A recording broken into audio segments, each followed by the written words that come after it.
This top has an overlap on the neck area, and in this tutorial we will be drafting, cutting and sewing this beautiful top. You can see how neat it is from inside out.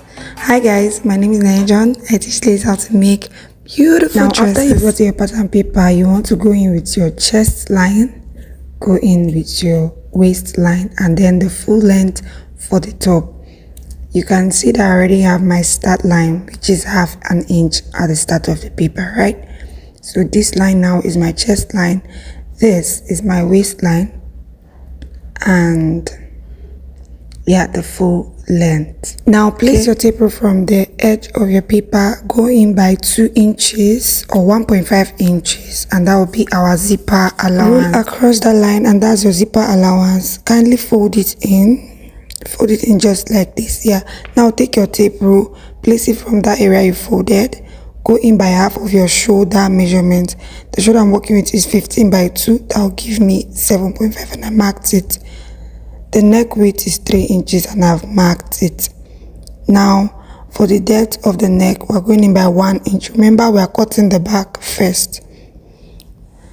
Then use your French cuff to connect both dots, and that'll be your neckline. Next, go to that area where you have your shoulder measurement, go down by 1 inch, then connect to your neckline, and that'll be your shoulder slope. From the shoulder slope, connect all the way to your chest line, just like this. Now the next thing we want to do on that chest line, that's where we'll be marking our bust measurement. So the bust measurement we're working with is 42 divided by 4 is 10.5, and I marked 10.5. On my waistline, our waist is 36 by 4, that will give me 9, and I've marked 9. We'll mark the same 9 for the full length. Okay? Now the next thing to do is to connect all 3 dots. Place your tape from the folded part of your paper, go in by half of your nipple to nipple measurement. Mine is 8 by half is 4, and I marked 4, and you can see that I connected it to the full length. Okay, now place your tape rule from the shoulder slope to the chest line, find the midpoint. On that midpoint, you're going to use your French cuff to connect from that midpoint to this dot line which you have. Now this dot we are creating is not exactly a dot, it's just a fancy line to make our top look fine, to look finer rather. So now use your French cuff to connect from the chest line to the midpoint and then to the shoulder slope, and that becomes our armhole. Now that we are done, the next is to add sewing allowance. Now we'll be adding sewing allowance of 1 inch, and then we'll also add extra 1 inch to join that fancy dart we added. So in all, we are adding 2 inches extra. Now after adding it, go ahead and connect the lines just like this. At this point, the back pattern is ready. Now we'll cut out your necessary areas.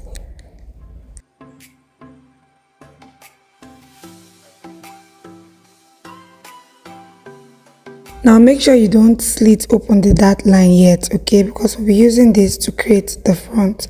Now for your front pattern, make sure you have folded your paper into 2, okay, make sure it is actually 2.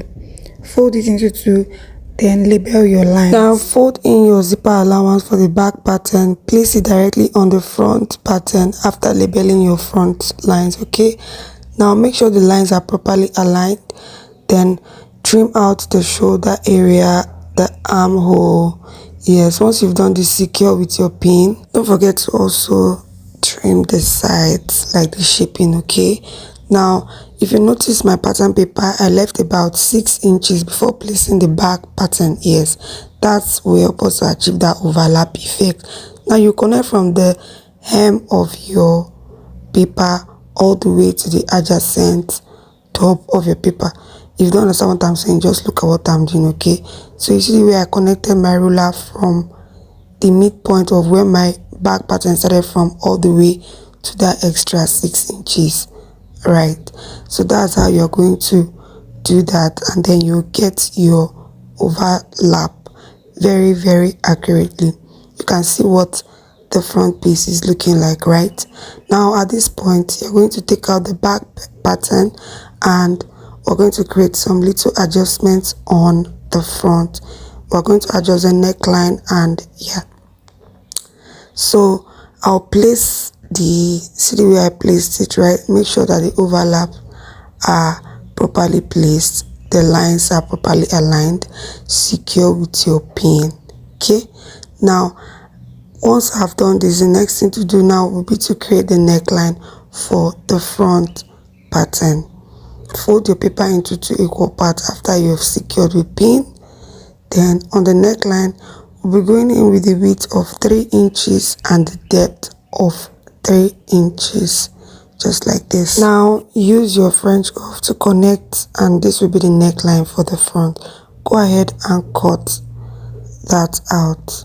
Okay, you can see I'm just highlighting my shoulder slope. Go ahead and cut this out. Once you're done cutting, this is what you have. Now guys, this is what the front looks like. Very demure. We are done with the front pattern. I'm just securing with pins, and then here I'll just label it as the front, and here we have our back pattern all ready. Okay, so the next thing is to create the fancy dart for that front.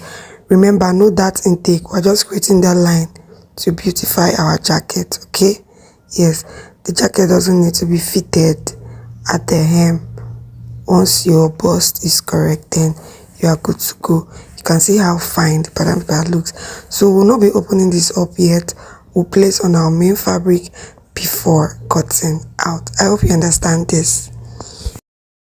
So this is what our front piece looks like after cutting. You can see that I've gone ahead to slit my dart line open. Right now, the next thing I want to do is to stitch up the dart line. At this point, you're going to stitch up your dart areas. After stitching up, you're going to notch all around and then iron flat. Now if you're worried about the length of your top, that's after joining the darts, please, to be on the safe side, simply add 1 inch to your original length. For example, if your full length of your top is 20 inches, you add extra 1 inch for sewing allowance, you add another 1 inch for the dart shortage. So you get that, right? Now look at my top. After stitching up the dart, I've gone ahead to iron flat. Make sure you notch round about that area you stitched as that.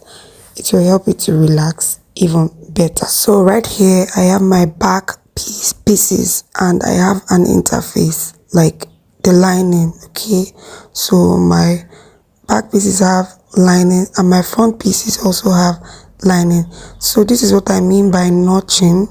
Just cut open very little at the edges of your seam line, so that when you're ironing, it will be easy to iron flat. Okay, now yes, let me just put it out there, this dart is not compulsory. Okay, the top is not a fitted one, so you can decide to put that, or you can decide to just sew your top straight up without all this, you know, extra effigy. I'm just adding the dart because I like that line to be on plain fabric. It's usually so beautiful to me. Okay. Now for the front piece, make sure you have your front main fabric and your interface. Okay, your linen. Now the next thing you want to do is to stitch up this side I'm highlighting. You're not going to touch the neckline. Okay, the only place you're stitching up is the center of the front pieces and the armhole. Now after stitching up, this is what we have. You can see that the neck area is still untouched. Our armhole is closed. Okay, so yeah, now the next thing you want to do is to close the neckline. How do we do that? So place the front pieces one overlaying on the other, just like this. Now once you place on each other like this, secure with pin and then stitch around about the neck area. After stitching up, guys, this is what it will look like. Now you want to notch round about the neckline. Now this would help your neckline relax properly. After you've done this, flip this to the right side. Look at what we have. So cute. Go ahead, pin up and then iron properly. Now the next thing to do will be to start joining the front pieces to the back pieces. Oh my goodness, it is the neatness for me. from the inside and the outside. So freaking neat. Now join the shoulders of the front and back pieces together. After joining the shoulders, the next thing will be to fix your zipper here, and then you can join the sides using the allowance you added while cutting. Now this is my final result, guys. This is so cute. You can decide to add buttons to just secure that bust area so that it doesn't open up too much. Okay, since you have zipper, the buttons will have to be permanent. Okay, yeah, and this is what we have. Make sure to like, subscribe, and drop any question you have in the comment section. Bye.